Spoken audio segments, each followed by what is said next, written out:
야곱아, 너를 창조하신 여호와께서 지금 말씀하시느니라.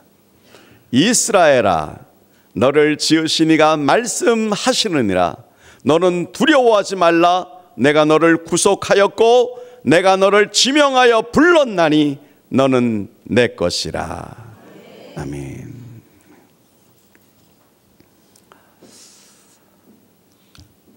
제가 아주 어릴 때 저희 집에서 개를 길렀었습니다. 마당이 좀 넓었기 때문에 여러 종류의 개를 길렀는데 지금 생각해 보면 가장 아주 영특한 개, 진돗개도 길렀었고, 그리고 도베르만이 새끼를 낳는데 4마리를 낳습니다. 4마리를 낳는데 수의사가 와가지고 도베르만은 꼬리가 길면 안 되니까 어릴 때에 새끼의 그 꼬리를 잘라줘야 됩니다. 그러면서 그 개의 꼬리를 가위로 자르는 모습을 보고 너무 가슴이 아팠습니다. 근데 나중에 그 개가 커지고 나니까 그 꼬리가 긴 것보다는 짧은 꼬리가 아주 멋있고 보기가 좋더라고요. 그 가운데서 저희 아버님이 굉장히 사랑하는 개가 하나 있었는데 세퍼트였습니다. 원래는 군견이었다고 하는데 머리가 얼마나 좋고 영리한지, 그리고 감정이 기폭도 있어요. 제가 하루는 그 개를 갖다가 무슨 일이 좀 안 좋아서 때렸는데 그 개가 화를 내는 것 있죠. 막 씩씩거리면서 어느 쪽으로 가냐고 하면은 대문 쪽으로 막 나가서 제가 그 개의 목을 끌어안으면서 질질 끌려다니던 그런 기억이 있었습니다. 그런데 아버님께서 그렇게 좋아하는 그 세퍼트를 어느 날 이 개가 목줄을 풀었는지 아니면 풀렸는지 잘 기억은 안 납니다만 열린 문을 통해서 그냥 동네 밖으로 나가버린 거예요. 개가 없으니까 개집이 그렇게 허전하게 보이고요. 그리고 마치 집안에 있는 식구가 한 사람이 없어진 것처럼 아주 마음이 한 날이 하루가 지나가고 일주일이 지나갔는데 소식이 전혀 들리지를 않는 거예요. 동네마다 다니면서 우리 개 못 보셨어요? 우리 개를 찾습니다. 이렇게 생겼습니다. 2주가 되고 3주째가 되어졌을 때는 이제는 다 포기했었습니다. 개를 길러보시고 계신 분은 아시겠지만은 자기가 길르던 개가 나가면 정말 그렇게 마음이 아플 수가 없어요. 근데 여러분, 4주째가 되어졌는데 한 분이 그 세퍼트, 이름이 린다였는데 그 개를 끌고 우리 집의 대문을 두드린 거예요. 저희 아버님이 나갔습니다. 그랬더니 개가 얼마나 주인을 보고 좋아하면서 짖는지. 사실은 돌고 돌다가 옆 동네로 가고 거기에서 한 분이 먹이를 주면서 기르고 있다가 무엇인가 좀 팔 데가 없나 그래서 동네를 구한다는 것이 옆 동네, 우리가 살고 있는 동네에, 그리고 동물병원, 그때는 좀 허름하했지만 거기로 왔었어요. 근데 그 주인이 개를 딱 알아보고는 우리 집까지 와가지고 이 개가 맞습니까? 그런 거예요. 제가 린다 그랬더니 이 개가 말이죠, 엄청나게 큽니다. 저의 작은 키, 그때는 아주 작았는데 그때 그냥 번쩍 두 발로 들면서 저의 뺨을 핥는데 그 기억이 지금도 이렇게 나는 거예요. 여러분, 그런데 정말로 스톡홀름이라고 하는 곳에서, 스코틀랜드에서요, 개 한 마리가 거리를 누비고 있는 것입니다. 굉장히 크고 멋지게 생겼지만 그러나 한마디로 말하면 유괴견이었습니다. 개를 누가 버린 것이죠. 그래서 그 개가 떠돌고 떠돌다가 결국은 먹지 못하고 야위는 가운데서 경찰관이 발견을 했습니다. 그 경찰관이 그 개를 데리고 와서 가만히 목줄을 살펴보았는데 그 팻말이 있었는데 그 밑에 뭐라고 썼냐면 국왕의 개인, 영국 국왕의 개, 그렇게 쓰여져 있는 거예요. 그래서 이 경찰관이 깜짝 놀라가지고 그 개를 씻기고 그리고 그에게 먹을 것과 그 다음에 빗질을 하면서 며칠을 잘 돌봤습니다. 그리고 난 다음에 그 개를 영국의 국왕에게 보내게 되었습니다. 영국 국왕이 그 개를 보았습니다. 깜짝 놀랐습니다. 자기가 에딘버러라고 하는 그 곳에 가가지고 휴가를 즐기고 있는 동안에 개가 그만 도망가 버리고 만 거예요. 그러니 가슴이 얼마나 답답했는지 몰라요. 그 개를 찾기 위해서 동분서주하다가 몇 달 만에 이렇게 개를 찾고 나서 보니까 얼마나 기뻤습니까? 그래서 그 개를 데리고 온 사람, 그 개를 길렀던 사람, 그리고 처음에 발견했던 경찰관까지 포상을 내렸다는 얘기를 신문에서 본 적이 있습니다. 여러분, 개의 가치도 누구의 소유냐, 소유권에 따라서 개의 가치가 확 달라지는 것처럼 오늘 이 시간에 우리 사람의 가치도 마찬가지예요. 사람, 그러니까 사람 이꼴 진화 이렇게 공식이 되어지는 사람 말고 사람, 그럴 때 바로 나, 우리의 가치, 나와 여러분의 가치, 얼마나 가치가 있을까요? 제가 전에 수련회 가가지고 중고등부 학생들한테, 중딩, 초딩들한테 한번 물어봤습니다. 너의 가치를 100으로 놓고 100점이라고 그럴 때 너의 가치는 몇 점짜리니? 그랬더니 한 애가 이렇게 웃으면서 저 1점이요. 그러는 거예요. 씩씩 웃어요. 그러면서 그 뒤에 있는 애가 킥킥거리더니 나는 5점이요. 뭐 그렇게 말을 하는 거예요. 물론 그 뒤에 있는 아이들에게 물어보니까 80점짜리도 있고 90점짜리도 있었지만 나는 아주 그 자기의 그 가치에 대해서 저급하게 낮게 생각하는 그 아이를 보면서 이런 마음이 들었습니다. 공부를 굉장히 못하는 아이구나. 그것 때문에 많은 열등감도 있고 학교에서 운동도 제대로 못하고 무엇인가 표현력도 없고 남들에게 두각을 나타낼 만한 어떤 멋진 것도 없고 가정에서도 그렇게 귀하게 여기지를 않는 아이들처럼 그런 선입감을 받았습니다. 여러분, 사람의 가치는 결국 자존감에 대한 문제였어요. 내가 누구로부터 사랑을 어떻게 받느냐에 따라서 나의 자존감의 문제가 달라지는 거예요. 그래서 사람마다 이 자존감이 다 달라요. 가치관이 다 다르기 때문에 그런 것입니다. 그러면 이 가치는 무엇에 따라서, 무엇에 의해서 결정이 되어지는가 하는 거예요. 그걸 놓고 보니까 그 가치는 소유가 누구냐에 따라서 확 달라지는 것입니다. 소유가 누구에게 속하였는가. 그런데 오늘 우리가 이사야 43장 1절에 있는 이 말씀을 보았습니다. 다시 한번 볼까요? 1절을 보세요. 야곱아, 너를 창조하신 여호와께서 지금 말씀하시느니라. 이스라엘아, 너를 지으신 이가 말씀하시느니라. 너는 두려워하지 말라. 내가 너를 구속하였고 내가 너를 지명하여 불렀나니 너는 내 것이라. 성경이 말하기를 너는 나의 것이라.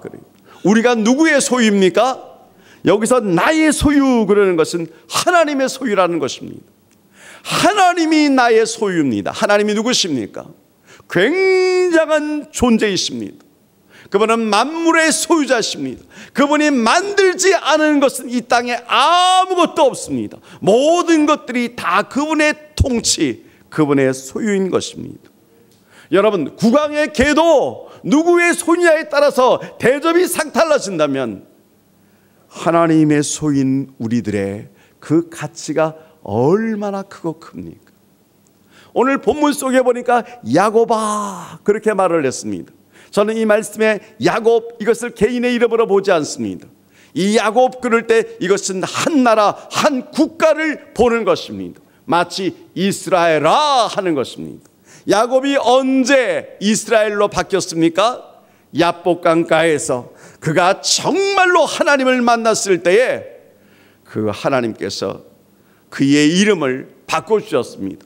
너를 야곱이라고 부르지 않겠다. 너를 이스라엘이라고 하리라. 하나님과 겨루어서 이긴 자 이스라엘. 그래서 이스라엘 백성들은 한 민족이었습니다. 그 이스라엘 백성들을 하나님께서는 지금도 뭐라고 부르시냐면 너는 내 것이라 그래요. 여러분, 우리가 성경에서 이스라엘 백성을 보면 참 부러워요. 왜냐고 하면 이 지구상에서 수많은 백성들 가운데 하나님께서 한 민족을 딱 정하셨어요. 아시아의 끄트머리, 아프리카의 위쪽 머리, 유럽의 마지막 그 정점에 있는 이스라엘을 딱 정하시면서 너는 내 것이라. 하나님이 그렇게 하신 거예요. 여러분, 그 하나님께서 이스라엘 백성을 너는 나의 소유야.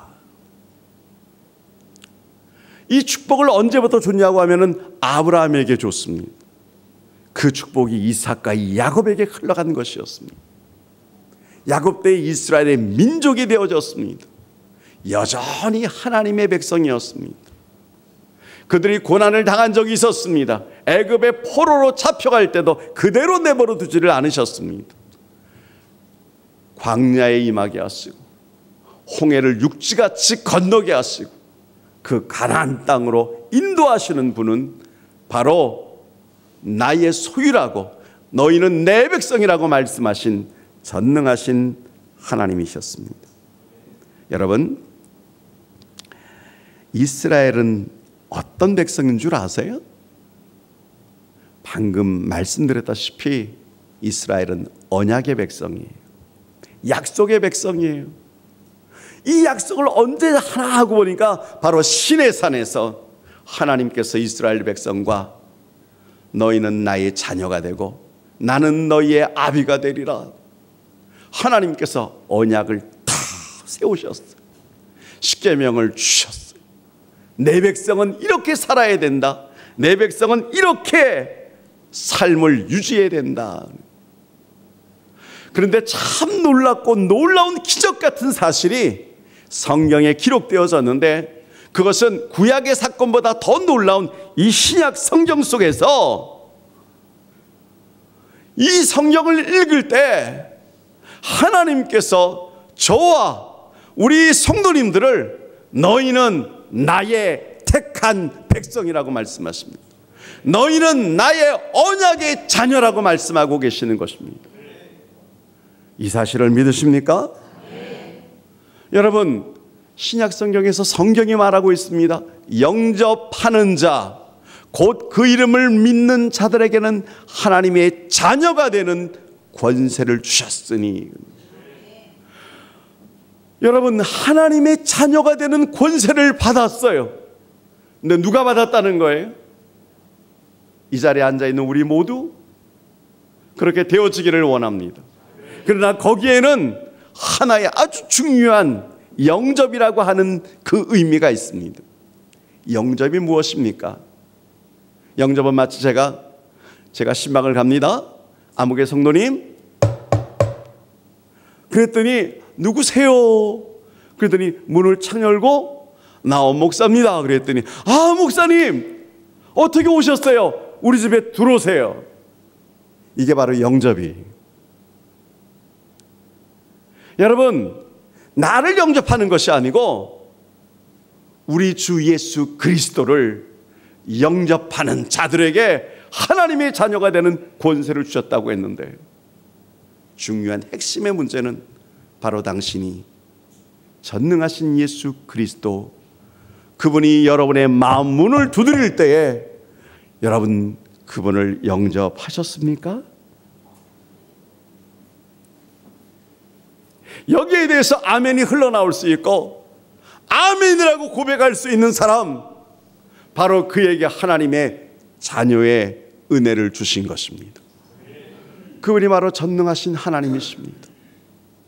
그래서 우리가 영접했을 때 나의 삶 속에서 가장 중요한 것은 내 삶의 소유가 나에게 속한 것이 아니라 이 소유권이 주님께로 이전되어지는 것입니다.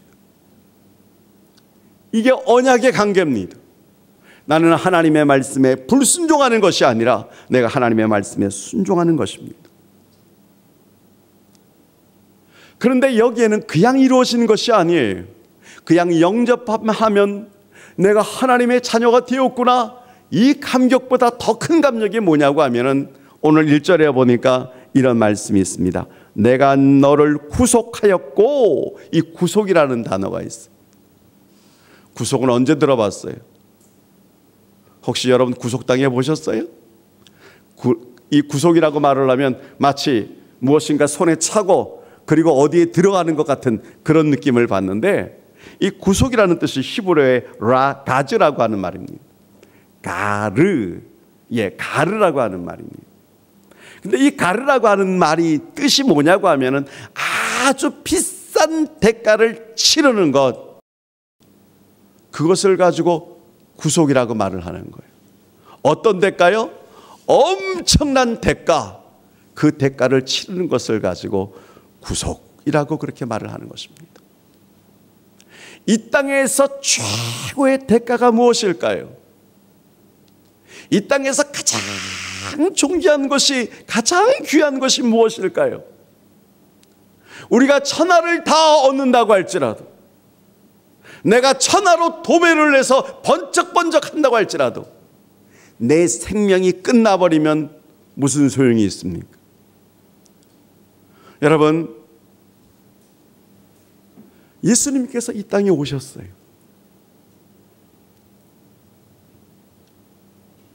그냥 오신 것이 아니에요. 너무 당신의 형상으로 만든 그 사람을 사랑하셨어요. 그래서 이 땅에 오셨어요. 그런데 에덴에서부터 범죄한 인간들이 나는 마귀의 소유가 되어버린 거예요. 그 결과가 죽음이고 그 결과가 심판으로 끝나버리는 것이었습니다. 모든 사람들이 아우성을 지는 그 불못에 들어갈 수밖에 없는 그것을 보시고 긍휼히 여긴 분이 계세요. 그리고 자기의 가장 귀한 것을 우리를 위해서 쏟으신 분이 계세요. 제 친척 가운데 한 분이 개를 정말 사랑하는 사람이었는데, 어느 날 그 개가 그 마루에서 깡충깡충 놀다가 그만 유리를 어떻게 쳤는데 약간 걸려있던 유리가 그만 떨어지면서 그 옆에 놀고 있는 자기의 그 자녀 옆으로 유리가 딱 깨졌어요. 제가 그 장면을 딱 보았는데 그 사촌이 신발짝으로 개 머리를 막 때리는 거예요. 이놈 자식, 이 나쁜 놈. 개를 평상시에 사랑하긴 사랑하지만 누구만큼은 아니에요? 자기의 자녀만큼은 아니에요. 그 유리 조각에서 그 조금이라도 불순물이 묻었을까 봐 툭툭 털면서 건져내면서 품에 탁 안았습니다. 그런데 그 다음에 그 개의 앞쪽 발에서 피가 막 줄줄 흐르는 거 있죠. 그때 보았어요. 그러더니 막 울면서 아이고 개가 피가 나네 그러면서 붕대로 감아주는 모습을 보았습니다. 여러분, 개의 피가 그렇게 중요해도 자녀의 피하고는 견줄 수가 없습니다. 그 개가 10마리가 희생되어진다고 할지라도 자녀의 그 피, 그 생명은 어떻게 가치가 완전히 달라요. 우리가 아직 죄인 되었을 때에, 우리가 사단의 자녀가 되어졌을 때에, 우리의 육체가 이 땅에서 죽고 나면 우리의 영이 지옥으로 갈 수밖에 없을 때에 하나님께서 우리를 너무너무 사랑하셨어요. 그래서 독생자 예수 그리스도, 그를 이 땅에 보내고 마귀에게 구속을 당했어요. 마귀가 그 예수를 자기 마음껏 희롱하고 조롱했어요. 그것이 그가 십자가에 달린 사건이었어요. 그의 피를 흘림으로 말미암아 우리가 하나님의 자녀가 된 것입니다. 할렐루야. 이 사실을 믿으십니까?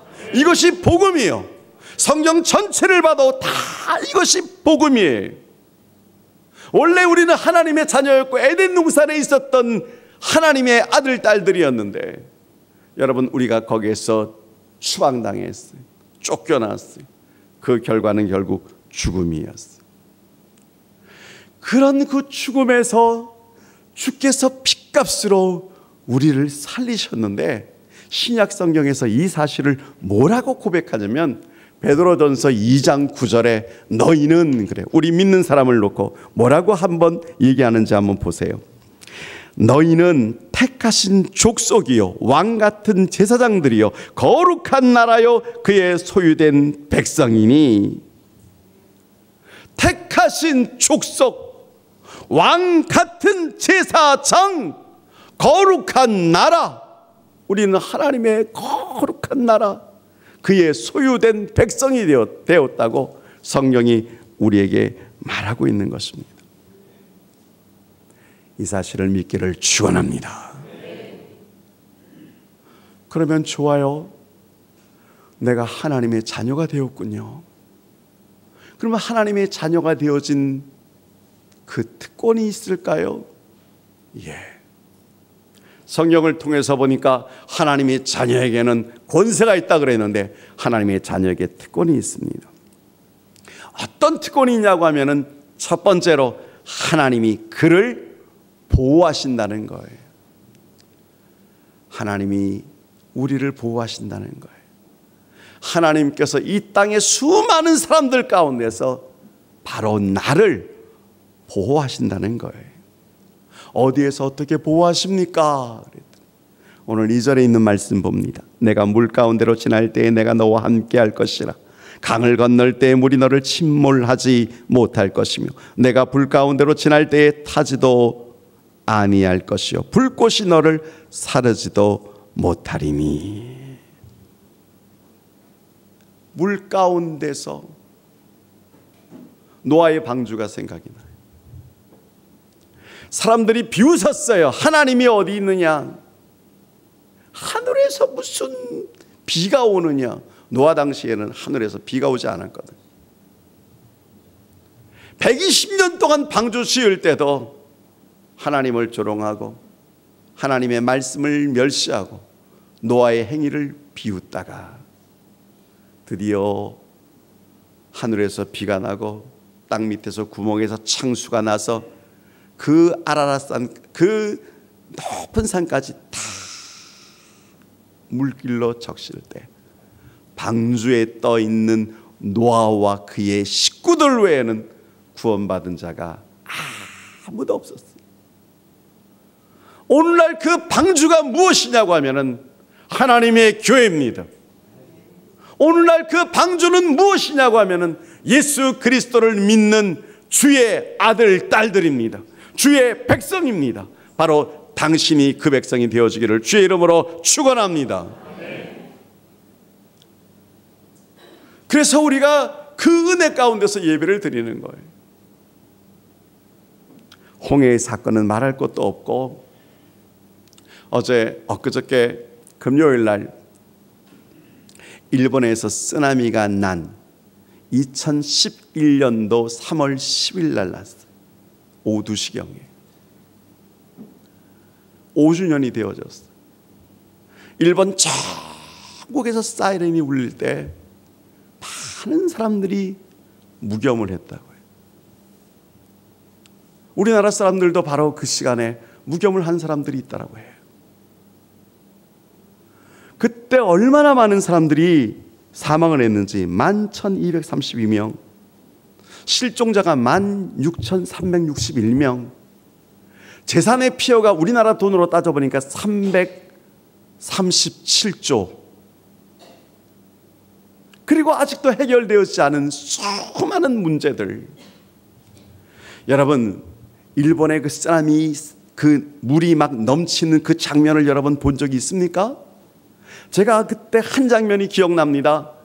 아주 한 도시를 갔다가 아주 조그만 자동차가 전 속력을 향해서 달리면서 언덕으로 막 올라가는 장면이 있었습니다.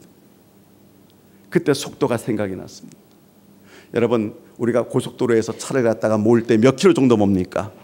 보통 좀 달리면 120km, 좀 달리면 130km, 목숨 걸고 한번 달리면 150km, 200km를 달리는 사람이 있나요? 자동차의 게이지는 200km를 받지만 아직까지 200km를 밟아본 사람이 있습니까? 그런데 그 쓰나미가, 그 거대한 물줄기가 후쿠시마라고 하는 도시를 갖다가 강타를 할 때 여러분, 그 속도가 몇 킬로미터인 줄 아세요?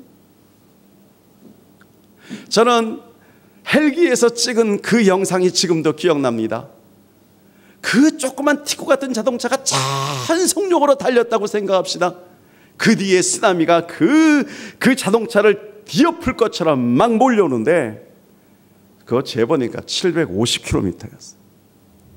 그러니까 그 화면의 마지막에 그 자동차를 보여주지는 않았지만 그 자동차는 그 쓰나미에 의해서 떠내려갔을 거예요. 물이 그렇게 무서운 존재라는 거예요. 그런데 오늘 2절에 보니까 물 가운데서 너뿐만 아니라 나의 사랑하는 백성을 내가 움켜잡겠다고, 불 가운데서 너를 상하지 않겠다고. 여러분, 불 그러니까 소돔과 고모라의 사건이, 그 도시가 다 유황불로 인해서 멸망을 당해버렸어요. 거기에서도 살아난 가족이 있었습니다. 사드락과 메삭과 아벳느고가 하나님의 말씀만 의지하고 우상에게 절하지 않는 것 때문에 풀물불 가운데 들어가는데 7배나 뜨거운 그 풀물불 속에 들어갔습니다. 느부갓네살 왕이 이렇게 그 풀마를 들여다보니까 죽어야 될 사람들이 걸어다니고 있습니다. 자세히 보니까 4사람이 걸어다니고 있는 거예요. 우리가 집어넣은 자가 몇 명이냐? 3명입니다. 그런데 어떻게 저 한가운데 있는 자는 신들의 아들처럼 생겼는가? 다시 한번 그를 끄집어내라. 올라오라 그랬습니다. 올라왔습니다. 여러분, 머리카락 하나도 타지를 않았고 몸에서 불에 그을린 냄새조차 사라져버렸어요. 하나님의 말씀을 믿습니까? 예. 오늘 이 2절에 있는 말씀이 바로 그 얘기였습니다.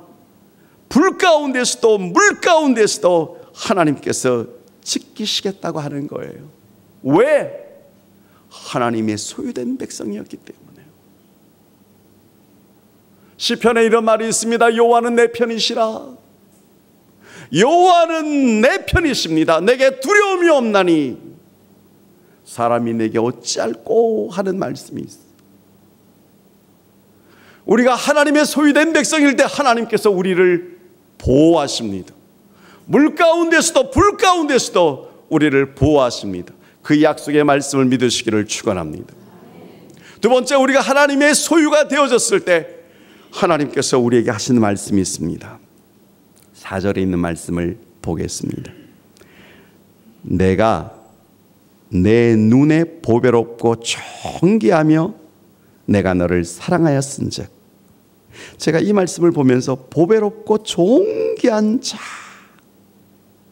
공동번역을 보니까 눈에 넣어도 아프지 않을 내 귀염둥이, 그런 의미예요. 눈에 넣어도 아플 것이 없어요. 눈에 티끌 만한 그러한 조각 하나만 들어가도 눈물이 샘솟듯 나는데 그 자녀를 내 눈에 집어넣어도 너무너무 보배 같아서. 그래서 보배라는 말을 다른 말로 말을 하면 보석이에요. 다이아몬드, 루비, 사파이어 같은 그러한 존재가 바로 너야. 우리 옆 사람하고 한번 인사합시다. 당신은 보석 같은 존재입니다. 시작. 양옆에 있는 분들에게 당신은 보석 같은 존재입니다.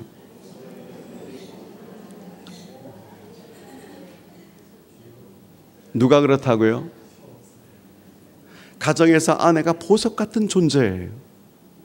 가정에서 별 볼 일 없는 남편 같아도 그 남편이 하나님 앞에서는 보석 같은 존재예요. 우리 가운데서 참 비천하고 별 볼 일 없는 사람이라고 할지라도 하나님의 자녀인 것만 생각하면 하나님께서는 그를 보석처럼 여기신다는 사실이었습니다. 여러분, 보석에 흙이 하나 묻어봅시다. 과거에 더러움이 있다고 생각해 봅시다. 그러나 흙을 떼어내면 보석입니다. 할렐루야. 그게 만약에 개똥에게 파묻혀버렸다고 생각해 봅시다. 그러면 안 주우시겠어요? 다이아몬드를? 어떤 사람은 냄새나니 내가 저 다이아몬드라고 할지라도 그냥 가시는 분이 계실지도 모르겠어요. 그러나 저 같으면 주워가지고 물에다가 씻어서라도 그 반짝이는 것을 주머니에 넣을 것입니다. 하나님은 우리를 다이아몬드처럼 보시는데 우리는 과거에 똥 묻은 것, 겨 묻은 것, 더러운 것, 그 과거를 생각하면서 하찮게 여기면 여러분, 누구의 판단이 잘못되어진 거예요?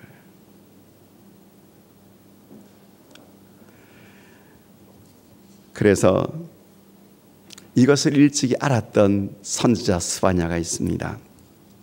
스바냐 3장 그리고 17절에 있는 말씀을 제가 봅니다. 너의 하나님 여호와가 너의 가운데 계시니, 이렇게 읽으니까 여러분 벌써 마음속에서 이렇게 너의 하나님 여호와가 너의 가운데 계시니. 처음 돌아보는 사람은 그래도 노래방 가서는 하고 싶은 것들이 많이 있을 거예요. 하나님의 찬양이 여러분의 입술을 충만하게 끌어올리시기를 주의 이름으로 축원합니다. 하나님의 찬양이 생수처럼 여러분의 목줄기를 넘어서 여러분의 배에 생수의 강이 넘치기를 주의 이름으로 축원합니다. 그 스바냐 선자가 말을 합니다. 너희 하나님 여호와가 너희 가운데 계시니 그는 구원을 베푸실 전능자이시라. 그가 너로 말미암아 기쁨이 이기지 못하시며 너를 잠잠히 사랑하시며 너로 말미암아 즐거이 부르며 기뻐하시리라. 제가 이 말씀 보면서 너로 말미암아 기쁨이 이기지 못하시며 이기게 못하시며, 이 말씀이 눈에 팍 띄었습니다. 야, 기쁨이 이기지 못하게 하는 그러한 존재, 그러한 존재로 보시는 그 눈빛은 누구의 눈빛인가? 하나님의 형상으로 지음받아진 나.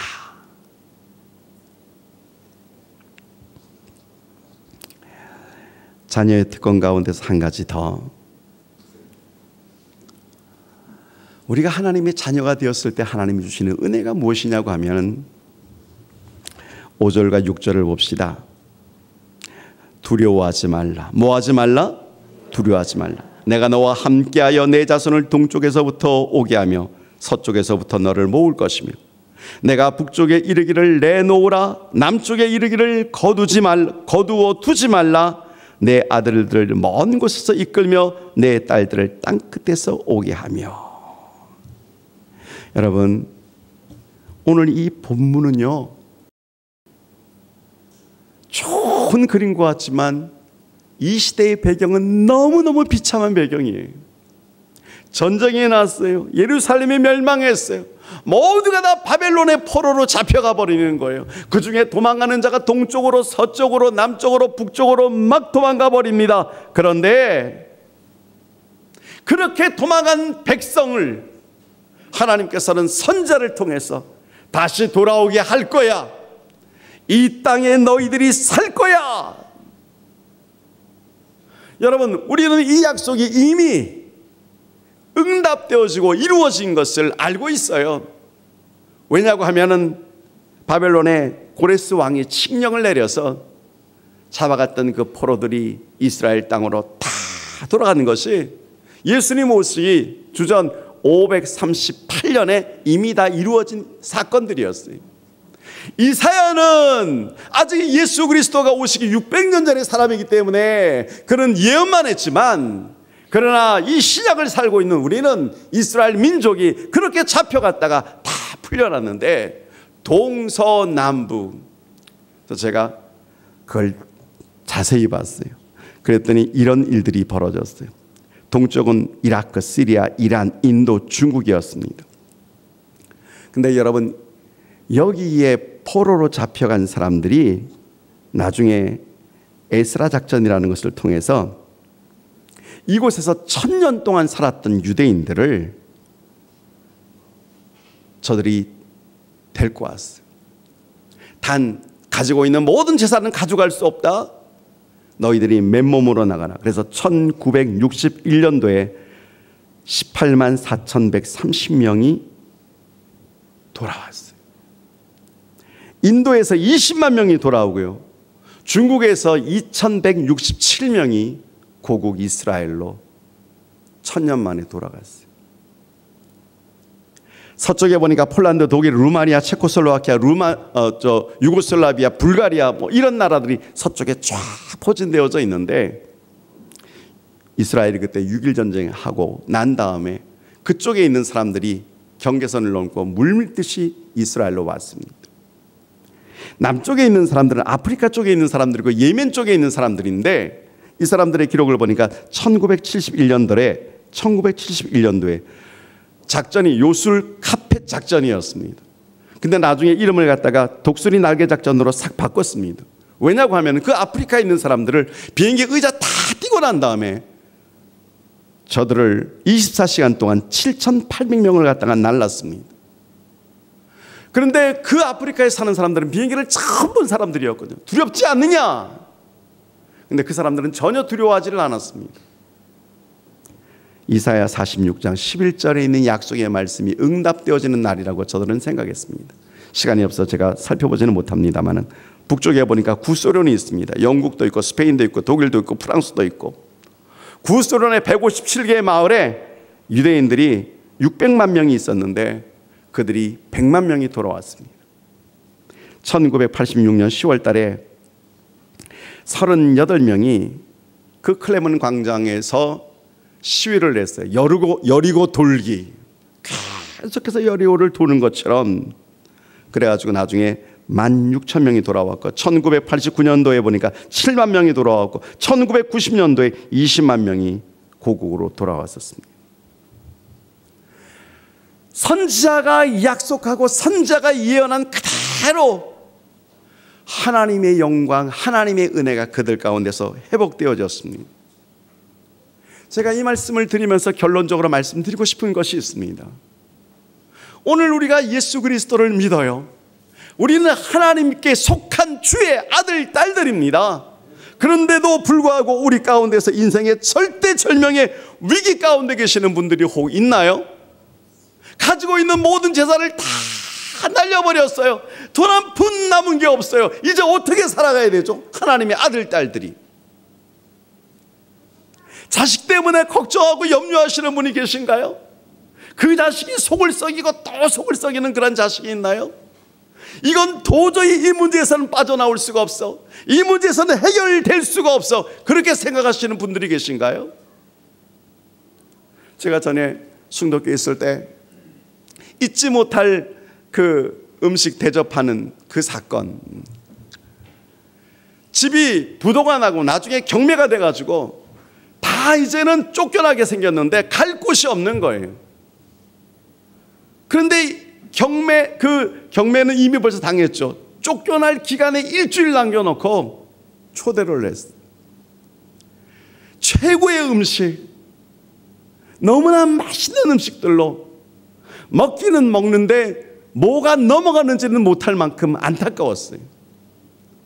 그리고 일주일 후에 어느 날 교회당 올라가는데 보니까 그 길거리 옆에 가구들이 다 나와 있는 거예요. 비닐로 다 싸놨어요. 그리고 제가 15년 후에 신천교회에서 그 동생을 만났습니다. 가수가 되어 있더라고요.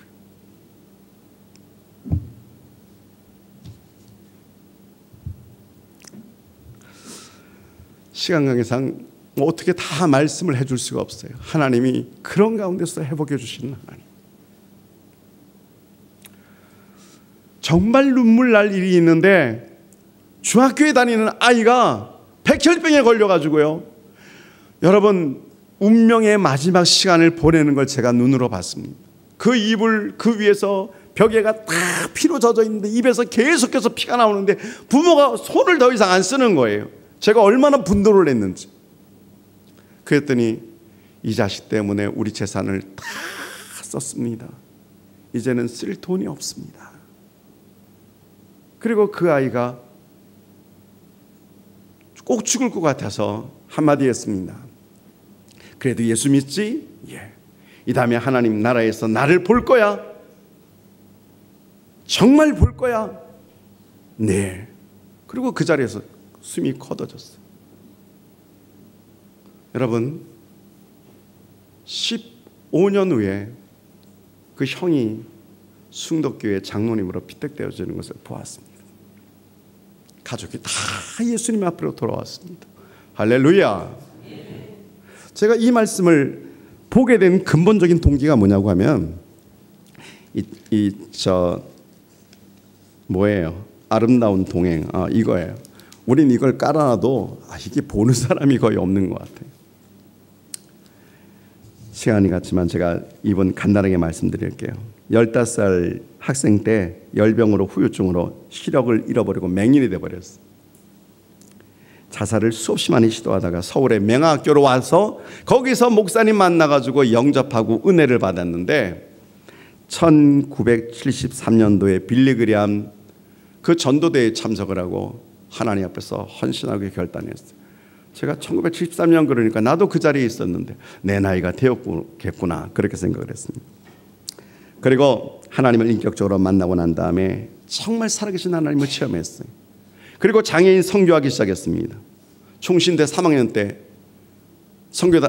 장애단체 만들고 그리고 마지막에 미국 건너가서 94년 5월 달에 박사학위를 받았습니다. 그리고 지금 총신대에서 후학을 기르고 있는 이재선 교수 얘기가 여기 나와 있는 거예요. 그리고 제목이 뭐냐고 하면은 의미 없는 고난은 없다. 그래서 오늘 제가 이 제목을 그냥 패러디를 했습니다. 3월 6일자입니다. 이번 주에 온 건데 하도 안 봐서 이제 좀 신문 선전하는 건 아닙니다. 근데 그가 이렇게 말을 해요. 저는 하나님의 편애를 받은 것 같습니다. 예수님을 만난 이후로 모든 일이 순조롭게 풀려갔고 하나님이 모든 것을 준비해 주셨습니다. 장애는 한마디로 제게 기회였습니다. 실명했기 때문에 명학교에 진학하고 미랄이라는 장애인을 만나 조직을 만들었고 미국에서 박사학위 받고 교수 됐습니다. 실명은 제게 아픔이었고 눈물이었지만 한편으로는 축복의 기회이기도 했었습니다. 의미 없는 고난은 없습니다. 조금만 인내하고 견디면 그 고난에 어떤 의미가 있었는지 분명 알게 될 것입니다. 그래요. 마치겠습니다. 사랑하는 우리 한사랑의 성도님들, 의미 없는 고난이 있을까요? 그리스도인에게는 의미 없는 고난이 없습니다. 할렐루야. 그리스도인은 아무리 힘들고 어려워도 우리 하나님께서 보호하십니다. 너는 내 것이라고 말씀하십니다. 너 혼자 살아가는 것 아니라고 말씀하십니다. 내가 너와 함께 움직인다고 말씀하십니다. 이 은혜가 사랑하는 우리 한사랑의 모든 성도님들에게 임하기를 주의 이름으로 축원합니다. 축원합니다.